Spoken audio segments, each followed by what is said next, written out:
살려고 임산부를 바다에 던진 사람들. 조선 중엽, 경상도 해안에서 큰 상선을 몰던 뱃사람들이 있었습니다. 그 배는 포구에서 쌀과 고기, 포목을 실어 남쪽 섬마을로 내려가던 길이었는데 배에는 선장과 항해사, 노를 젓는 사공들, 상인들과 하인들까지 30여 명이 타고 있었습니다. 그 중에는 마을에서 머슴살이 하던 젊은 아낙, 연분도 포함되어 있었죠. 연분은 사내아이를 가진 채 넉 달이 지나 있었고 주인의 심부름으로 남쪽 섬에 사는 친척댁에 편지를 전하러 가던 중이었습니다. 본디 임산부는 배에 타지 않는다는 금기가 있었지만 주인의 억지와 함께 편지 하나 전하는데 무슨 풍랑이 나겠느냐는 말에 설득당해 탑승하게 된 것이었습니다. 그날은 늦봄이었습니다.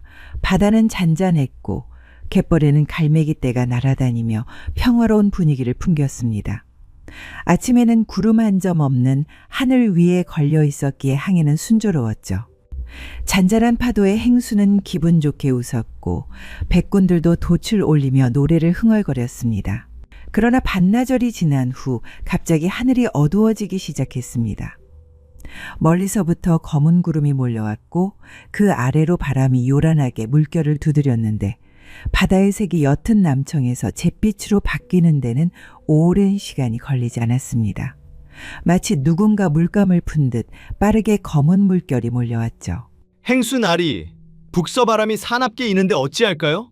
우선 돛사려라. 돌새는 탯줄 단단히 그어지고 말수는 싼 짐 다 동이고 묶어라. 배 행수의 고함이 들리자 백군들은 분주해졌습니다.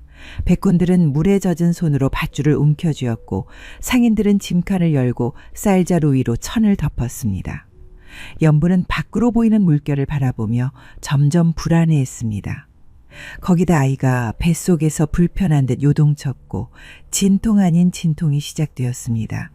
배는 사방에서 들이치는 파도에 휘청이며 흔들렸습니다. 순식간에 번개가 하늘을 가르고 천둥이 바다를 울렸습니다. 파도는 성난 짐승처럼 배 옆구리를 때렸고 바람은 마치 귀신이 울부짖듯 뱃전을 휘몰아쳤습니다. 돛대가 삐걱이고 갑판 위의 물건들이 이리저리 나뒹굴었죠. 그때 겁에 질린 백군 하나가 뱃머리를 잡고 소리쳤습니다. 에이! 이런 바람은 여태껏 본 적이 없는데! 이건 마치 용이 하늘로 올라가는 날 같구만! 갑작스레 이런 건 처음이야. 이건 분명히 용왕님이 노하신 것이여. 행수나리, 무얼 어찌해야 쓰겠습니까? 행수는 진흙튄 도포자락을 걷고 갑판을 휘젓듯 뛰어다니다가 갑자기 걸음을 멈췄습니다. 그는 물을 머금은 목소리로 말했습니다. 이건 보통 풍랑이 아니다. 100길만 30년인데 이런 변화무쌍한 날씨는 처음이다. 뭔가가 용왕님의 심기를 건드리고 있는 게 틀림없어. 바람은 더욱 거세지고 닷줄이 쾅 하고 끊기는 순간 행수는 마치 뇌리를 번뜩이는 듯 돌연 고개를 번쩍 들어 말했습니다. 혹시 이 배에 임신한 여인이 있느냐? 그와 동시에 갑판 위에 있던 백군들과 나그네들이 웅성거렸습니다. 한 백군이 말했습니다. 아까 배에 올라탄 손님 중에 젊은 여인 하나가 임신한 것 같았는데 혹시? 나도 봤다! 내 아까 보니 배 타자마자 속이 안 좋다고 토하던데 그게 입덧이었나 보네? 폭풍은 여전히 배를 삼킬 듯 으르렁거리고 바다는 검푸르게 들끓고 있었습니다. 번개가 하늘을 가르며 물결은 선체를 두들기는 와중에 행수는 이마살을 찌푸린 채 목청을 높였습니다. 용왕님은 임신한 여인이 바다에 나서면 그 기운이 더럽다 하여 노하시고 풍랑을 일으켜 배를 가라앉힌다는 건 예로부터 뱃사람이라면 귀에 못이 박히도록 들어온 이야기 아니더냐? 그는 부들부들 떨리는 손으로 물에 젖은 도포를 움켜쥐었습니다. 허면 어찌 이를 알면서도 막지 못한 것이냐? 누구의 허락도 없이 여인이 그것도 뱃속에 씨를 품은 계집이 어떻게 배에 올랐단 말이냐? 잠시 말을 잇지 못하고 숨을 몰아쉰 그는 고개를 절레절레 저었습니다. 아니 됐다. 지금 누구를 탓한들 무슨 소용이 있겠느냐? 백길이 죽느냐 사느냐 하는 판국인데 그보다 어서 그 여인을 끌고 오너라. 그의 말이 떨어지기가 무섭게 백군 둘이 연실을 끌어냈습니다.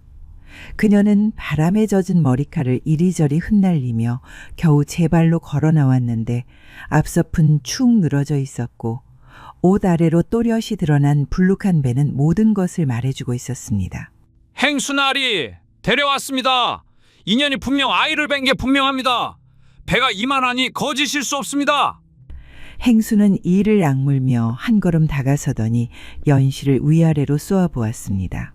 내년이 진정 죽으려고 환장했구나. 임신한 여자는 배에 타면 안 된다는 금기를 너도 알 터인데 어쩌자고 모른 척 배에 올랐단 말이냐. 저도 압니다.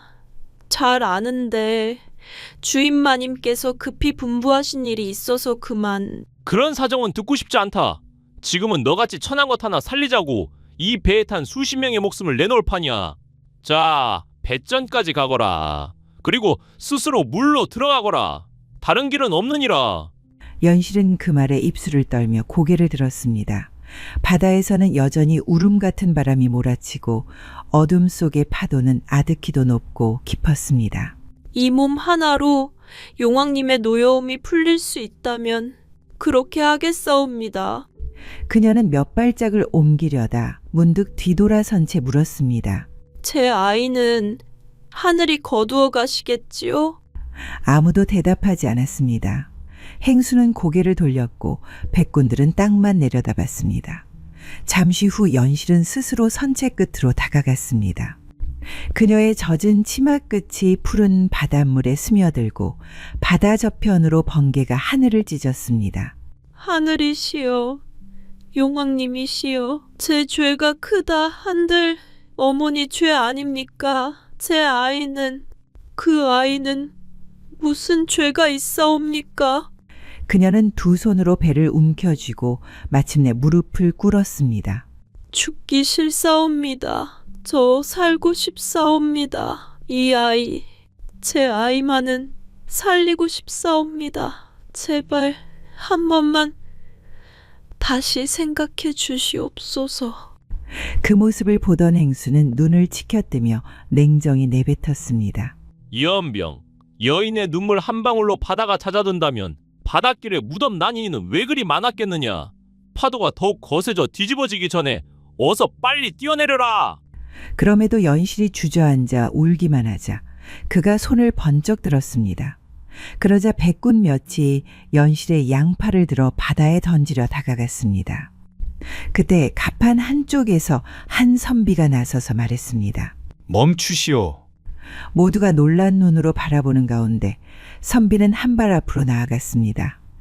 그의 눈빛은 흔들림 없이 곧고 목소리는 평온하지만 단호했죠. 누구도 함부로 사람을 바다에 내어 던질 권한은 없소. 그가 노비이든 여인이든 임신한 몸이든 간에. 행수는 이를 악물고 노인에게 다가갔습니다. 이보시오, 선비 양반, 말은 참으로 고상하오. 허나 여긴 육지가 아니라 바다요. 여긴 도포자락으로 바람을 맞고 부탄점으로 파도를 누그러뜨릴 수 있는 곳이 아니란 말입니다. 잘 알지도 못하는 양반이 이래라 저래라 할 자격은 없단 말이오. 그리고 저 여인 하나를 살리자고 이 배에 탄 모두가 죽게 생겼는데 뭔 권한 타령이오. 과연 그렇소?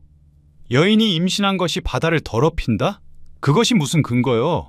어찌 그것이 죄가 된단 말이오? 선비님은 백길의 법을 모르지 않소. 풍랑은 때론 사람을 가려 삼킵니다. 임신한 여인이 배에 타면 용왕이 노한다는 건 이 바다에서 수십 년을 산 자들의 체험으로 아는 바란 말입니다. 선비는 고개를 젓고 한 손을 뒷짐진 채 말했습니다. 그렇다면 여인을 내어 바다에 버리면 그 풍랑이 잦아든다는 증거는 어디 있소? 지금껏 얼마나 많은 생명을 던져 바다에 노하신 용왕님을 달래었으며 그 끝은 언제 한번 평온했소? 행수는 말문이 막힌 듯 입술을 달싹이며 선비를 노려보았습니다. 그대는 지금 신의 노여움을 핑계 삼아 살인을 합리화하고 있소. 만약 저 여인을 물에 던졌건만 풍랑이 그치지 않는다면 그 다음엔 누구를 던지겠소? 나인가? 아니면 그대인가? 나는 이 배를 책임지는 자요. 죽든 살든 판단은 내가 하오. 허면 그 책임이라는 것이 사람을 죽이는 데까지 이른다면 그것은 책임이 아니라 죄악이요. 주변 백군들이 술렁였습니다. 누군가는 고개를 끄덕였고 누군가는 눈을 피했습니다. 모두들 임신한 여인을 바다에 던지는 짓만은 하고 싶지 않았습니다. 그대는 스스로 용왕의 뜻을 안다고 하나 나는 사람의 도리를 알고자 하오. 죽음을 바쳐 바다를 달래는 일은 제사장의 몫이지 행수의 몫이 아니오. 순간 거센 바람이 한 차례 몰아치고는 이상하리만치 갑자기 숨을 죽이듯 바다가 잦아들었습니다.